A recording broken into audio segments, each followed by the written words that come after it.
m'appelle Sandrine Vol. Alors, je suis surtout beaucoup sur les réseaux sociaux pour une raison particulière, c'est que je défends les placements abusifs. Alors, pas sans raison, c'est parce que le 3 juillet 2018, il y a 2 gendarmes et 3 éducatrices qui sont venues enlever mon enfant. La seule raison qui était évoquée, c'était la fusion. Alors, pour justifier cette fusion, soi-disant, je ne tournais pas ma fille vers l'extérieur, alors qu'elle faisait un cursus musical bien complet, puisqu'elle faisait de la guitare, de l'ensemble de guitare, de la batucada et de la chorale, et elle faisait aussi du cirque. On m'a reproché aussi d'avoir déscolarisé mon enfant, ce qui était totalement faux, puisqu'elle rentrait en 6e et j'avais bien la fiche d'inscription de ma fille. Donc j'avais 15 jours pour me défendre, j'ai eu une audience le 18 juillet, et j'ai tout apporté, toutes les attestations, puisque les gens de mon village ont monté une association qui s'appelle Pour le bonheur de Marine, parce qu'ils étaient indignés, ils ont apporté les attestations comme quoi j'étais une maman bienveillante, que ma fille était bien tournée vers l'extérieur, qu'elle avait des bonnes notes scolaires, etc. La juge a refusé mon contradictoire et a replacé ma fille pour 1 an.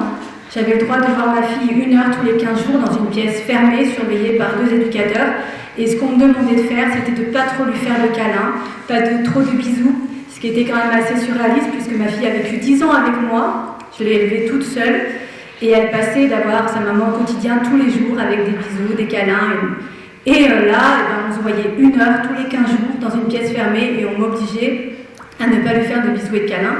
Ma fille pleurait, voulait rentrer. Je demandais des explications, qu'est-ce que je pouvais faire pour récupérer mon enfant. Et on m'expliquait que il fallait pas que je comprenne, mais que j'accepte. Et je me suis un peu... j'étais pas forcément d'accord, mon association non plus. Donc on a appelé les journalistes de là où j'habitais. Et donc ça a empiré la situation puisque j'ai reçu au mois de décembre une suspension de tout droit pour voir ma fille. Donc j'avais plus le droit ni de l'appeler, ni de la voir, ni de lui écrire, ni rien du tout. Cette suspension devait durer 3 mois. Et elle a en fait duré 13 mois. Au bout de 13 mois, on nous a accordé 4 conversations téléphoniques. Et la juge, l'ASE et la juge ont dit que ma fille prenait encore ses décisions en fonction de moi, donc nous octroyait 1 heure de visite médiatisée chaque vacances, ce qui n'a jamais été mis en place. Enfin bref, ça a été un vrai cauchemar. Pendant tout ce parcours, j'ai pu rencontrer des parents qui vivent la même chose que moi.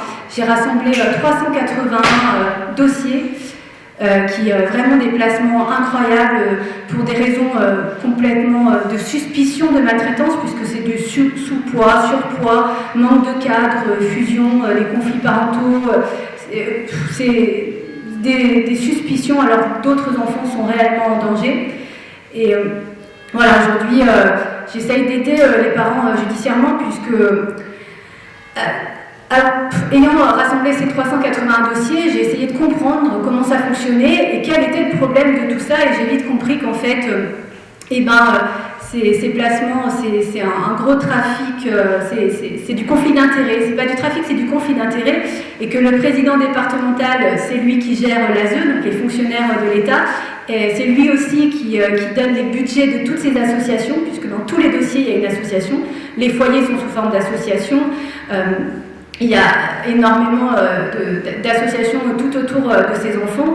Et voilà, j'ai bien compris aussi que la justice était une entreprise. Donc plus elle peut garder les enfants placés, plus elle fait des audiences et plus elle fait marcher la justice. Donc on a essayé de mettre un protocole en place, puisqu'on s'est aperçu qu'ils étaient tous toujours d'accord pour replacer les enfants, et souvent pour pas grand-chose. Le travail n'est pas abouti alors que l'ASE ne met aucun travail en place. Et du coup, on a inventé un autre protocole, on a mis nous-mêmes nos intervenants. Donc les parents viennent accompagnés d'éducateurs ou de gens, de personnes de confiance, ils font des comptes rendus. On a mis aussi des psychiatres qui sont de notre côté et qui font des expertises psychiatriques, parce qu'on est toujours en train d'accuser les parents de faibles. En même temps, quand on nous pique nos enfants, c'est vrai qu'on ne peut pas être super en forme.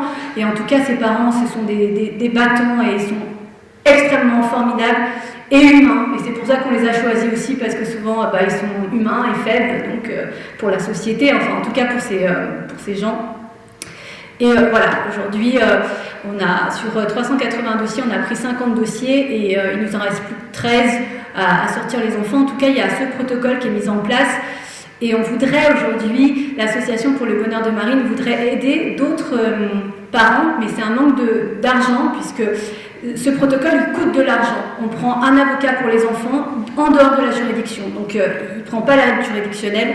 Il faut faire signifier ses conclusions par huissier, sinon la juge elle ne prend pas les conclusions. Et il faut mettre un psychologue pour les enfants, pour dire que les enfants, ils veulent rentrer chez eux. Et il faut aussi que ces parents fassent une expertise ou une contre-expertise psychiatrique qui coûte en moyenne 300 €. Enfin, tout ça, c'est de l'argent. Mais en tout cas, ce protocole qu'on a mis en place, il a des réussites. Alors des fois, c'est un peu plus long à mettre en place, parce qu'il y a des juges qui sont un peu plus... je ne sais pas comment je dire, un peu plus... Voilà, dites ce que vous avez envie de dire. Voilà, mais en tout cas, donc l'association pour le bonheur de Marine a envie aussi d'aider les enfants qui sortent de là, souvent à 18 ans, et qui sont mis dehors. Je me rappelle quand on m'a fait ma première suspension de droit, parce qu'on en a fait 2, j'avais déjà perdu 20 kilos suite au placement de ma fille. Et quand on me fait la suspension, je sais pas, j'ai plus envie de manger, et je me dis je vais pas rester chez moi à plus manger. Et je vais au Puy-en-Velay, sur la place du Puy-en-Velay, il y avait des chalets, c'était Noël, puisqu'on a fait une suspension juste avant Noël et juste avant l'anniversaire de ma fille.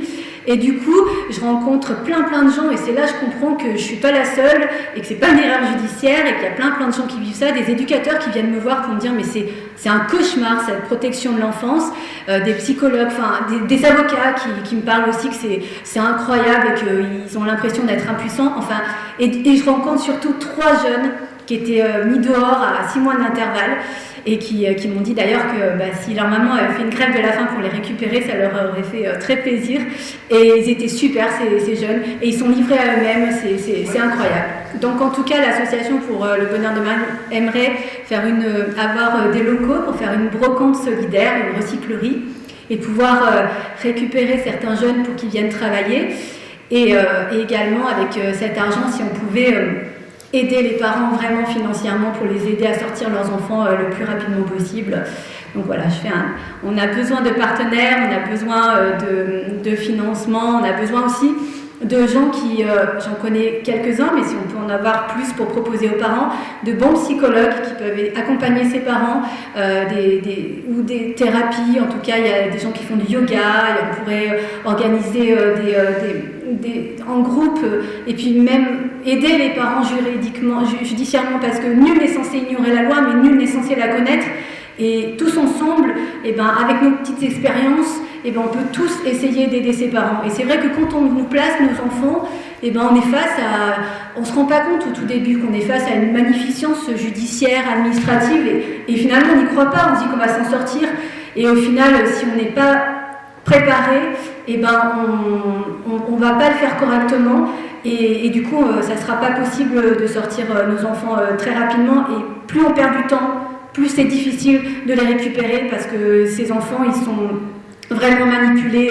On prive les parents de droits, on prive de l'autorité parentale. Combien de parents n'ont plus d'autorité parentale? C'est l'ASE qui signe les papiers à leur place, c'est l'ASE ils peuvent plus rien décider, alors qu'il n'y a pas de décision judiciaire qui le justifie. Mais tout ça, c'est d'éviter le lien pour que l'enfant, in fine, ça soit tellement compliqué pour lui, le lien avec le parent, qu'il décide qu'il n'en veut plus de ce lien. Et c'est ça, aujourd'hui, dans tous les dossiers, on voit ça. C'est qu'on a quand même des ordonnances qui marquent que l'enfant est trop perturbé après la visite médiatisée. Mais forcément, il est perturbé, il doit quitter ses parents à chaque fin de visite médiatisée. C'est perturbant de dire au revoir alors qu'il a juste envie de rentrer chez lui. Et la juge, l'ASE, va faire un rapport pour dire, comme c'est trop perturbant, on va réduire les droits. Donc, voilà, on va encore déliter ce lien. Et la juge, elle va toujours du côté de l'ASE. C'est tout le temps comme ça. Donc, voilà. Moi, je crois qu'en étant solidaires, en étant vraiment tous solidaires, on peut essayer d'aider ses parents et surtout ses enfants. Parce que ces enfants, c'est un résultat catastrophique. Ce sont des enfants qui sont carencés psychologiquement, affectivement, et du coup, ils n'auront pas l'exemple quand ils vont être parents ou qui vont être en couple, ça va être extrêmement compliqué pour avoir donné des repères affectifs à leurs enfants. Et souvent, ce sont en plus des adultes qui se tournent vers les mauvaises personnes parce que ils n'ont pas l'habitude, même parfois, dans ces foyers, il y a des viols et des violences institutionnelles incroyables, et ils ont tellement l'habitude de ça qu'ils retournent vers des gens qui sont violents. C'est vraiment une destruction familiale qui est pérenne. Et voilà, je crois que si on essaye de faire quelque chose assez rapidement et tous ensemble, eh ben, on peut essayer d'éviter le plus possible tout ça. Eh ben, je la remercie beaucoup pour ce message qui va avoir de l'importance parce qu'on va le faire circuler et j'espère que tu auras des aides.